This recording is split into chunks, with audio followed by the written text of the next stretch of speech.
Como que o Cristiano Ronaldo virou sinônimo de gol no futebol, de eficiência? Um dos maiores artilheiros de todos os tempos poderia não ter feito os mais de 930 gols aí que ele meteu se não fosse esse cara aqui, ó.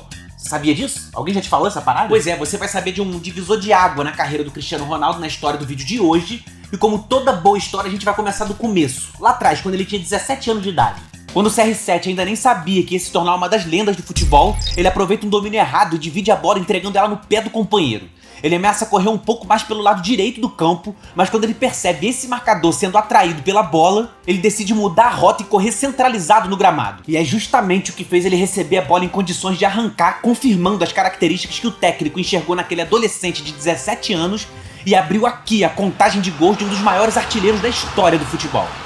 O técnico do Sport na época, o tal do Bologna, sabia que o Cristiano Ronaldo era centroavante na base. Ele enxergou talento pra puxar o Cristiano Ronaldo pro time profissional e ao mesmo tempo ele também viu características / aptidão física, tipo um pernão longo, umas passadas largas, explosão, que fez ele subir o Cristiano Ronaldo pro profissional em outra posição. Ele falou que decidiu usá-lo como extremo direito. Ponta direita. Era jovem, veloz, pesava uns 60 quilos e teria dificuldade de jogar de costas contra defensores de 100 quilos. Na ponta, com velocidade e um chute fantástico, seria muito mais eficiente. E assim, ele deu uma exageradinha ali, né? Ele não devia ser tão leve quanto 60 quilos e os zagueiros também nem tão pesados quanto 100 quilos. Mas deu pra entender direitinho o que ele quis dizer.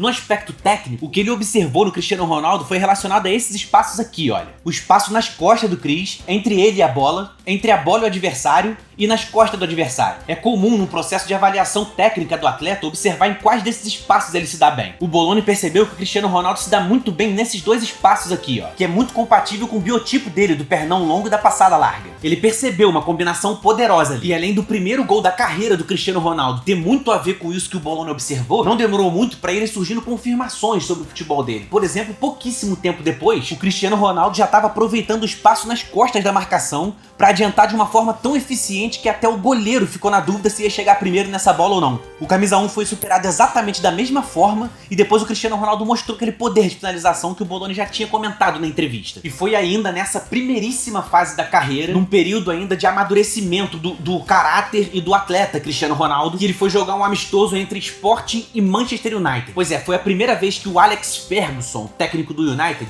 viu o Cristiano Ronaldo jogar ao vivo, na frente dele, ali ó, perto. E depois de uma vitória de 3-1 do Sporting nesse amistoso, o Ferguson voltou pra casa com uma ideia louca pra época. Ele chegou em casa pensando que valeria a pena investir 18 milhões de euros no atleta de 17 anos de idade. Essa ideia na época soava ousada demais porque seria o atleta sub-20 mais caro da história do campeonato inglês, que tinha nada mais, nada menos do que 25 partidas como profissional no currículo. O comportamento da mídia na época foi que o United apostou alto num adolescente inexperiente e ficava uma dúvida no ar, será que ele ia corresponder às expectativas? Mas o Ferguson já havia enxergado coisa naquele moleque ali que em pouco tempo todo mundo ia ver. Quando ele chegou no United em 2003, as primeiras temporadas dele não foram muito artilheiras. Apesar de ser uma parada que já estava dentro da cabeça dele, ele já queria, já existia essa vontade dentro do coração dele. Eu quero ser mais artilheiro, eu quero marcar mais gol. E foi no meio dessa trajetória, ali entre 2003 e 2009, que o caminho do CR7 e um dos auxiliares do Ferguson se cruzaram. O homem chamado René Meulensteen, que eu vou chamar ele só de René daqui pra frente agora nesse vídeo, foi um cara muito importante para iniciar uma espécie de transição do Cristiano Ronaldo de ponta para centroavante, para 9, artilheiro. Ele deu uma declaração falando que já achava o Cristiano Ronaldo um atacante espetacular desde moleque, mas que não era suficientemente produtivo, precisava que marcasse mais gol. Os dois queriam a mesma coisa. E o método de trabalho do René envolvia buscar umas posições mais produtivas dentro da grande área. Tipo, se posicionar no ponto cego do zagueiro antes do cruzamento para ter uma vantagem quando rolar disputa pelo alto. E também trabalhar movimentações sem bola, fazer uma leitura do comportamento da última linha, como atacar quando ela tá muito alta, quando ela tá muito baixa, e como aproveitar uma janela de oportunidade para romper a última linha, que normalmente dura uma fração de segundos pro atacante aproveitar. O René falou, meu objetivo era fazê-lo entender isso, identificar como poderia sair de onde estava e chegar aonde queria, que era ser mais artilheiro. Também se tratava de estabelecer objetivos e metas. Explicamos a ele que as pessoas que têm um objetivo claro e traçam uma estratégia para alcançá-lo são mais bem-sucedidas. E isso não é uma coisa tão fácil de se executar, não é uma parada que, não, vamos trocar uma ideia e beleza, tá resolvido, daqui pra frente ele é artilheiro. Precisa de tempo, com conversa, treinamento, aprimoramento, e considerando o calendário, manter a forma física, se concentrar no próximo jogo, conviver com o elenco, e além disso tudo, ainda acrescentar no repertório técnicas para que ele aprenda novos movimentos dentro de campo, essa parada não tinha uma data muito certa para acontecer. Mas você já ouviu falar no efeito borboleta? O efeito borboleta, ele tem esse nome, ele carrega uma metáfora que diz que o bater de asa de uma borboleta aqui no Brasil, o ventinho que essa asa faz, ela pode se juntar com outro ventinho, entrar numa corrente de ar fria, quente, juntar com outros ventinhos, e lá na frente, um tempo depois, ele pode causar um tornado lá no Japão. A moral da parada é essa, é uma coisa pequenininha que pode gerar consequências catastróficas mais na frente. No iniciozinho da relação do Cristiano Ronaldo com o René, aconteceu uma coisa assim bem pequenininha, que pode ter mudado completamente o rumo. E talvez ele não tivesse quase 1000 gols, caso essa coisinha pequena não tivesse acontecido. Foi essa discussão aqui dentro de campo, olha, aqui no cantinho, olha o bater de asa da borboleta. Deu o que falar. Começou o empurra-empurra, o juiz mostrou o cartão vermelho pro Cristiano Ronaldo e ele pegou uma suspensão de 3 jogos. Ele ainda não sabia, mas isso até que ia ser bom pra ele no fim das contas. Porque foi nesse momento de certeza que ele não iria atuar nos 3 jogos seguintes que o René aproveitou esse período pra entrar na cabeça dele de todas as formas até transformar ele numa arma letal. O Cristiano Ronaldo aprimorou ainda mais toda a leitura de jogo, virou uma máquina de fazer gol de cabeça e com um posicionamento ajustado dentro da grande área, passou a marcar gols com um toque só na bola. Enxergando o espaço e o timing perfeito para fazer o facão e romper, passou a ser natural se aproveitar do comportamento da última linha, mesmo ela estando alta ou baixa. Aqui ele percebe um intervalo escancarado entre os defensores e com perspicácia ele nota esse zagueiro em xeque. Quando o Tevez receber a bola, ele não pode ficar parado dando tempo e espaço pro argentino. É claro que ele vai ter que saltar. Então o Cristiano Ronaldo ataca exatamente aquele espaço nas costas para receber cara a cara com o goleiro. Depois, no mesmo jogo, ele nota o mesmo defensor se comportando diferente. Dessa vez ele vai afundar na área. Então Ronaldo breca e fica onde ele prevê mais espaço caso receba a bola. Ela persegue o camisa 7, que mostra não ter abandonado as raízes dribladoras, apesar do início de uma era artilheira na carreira.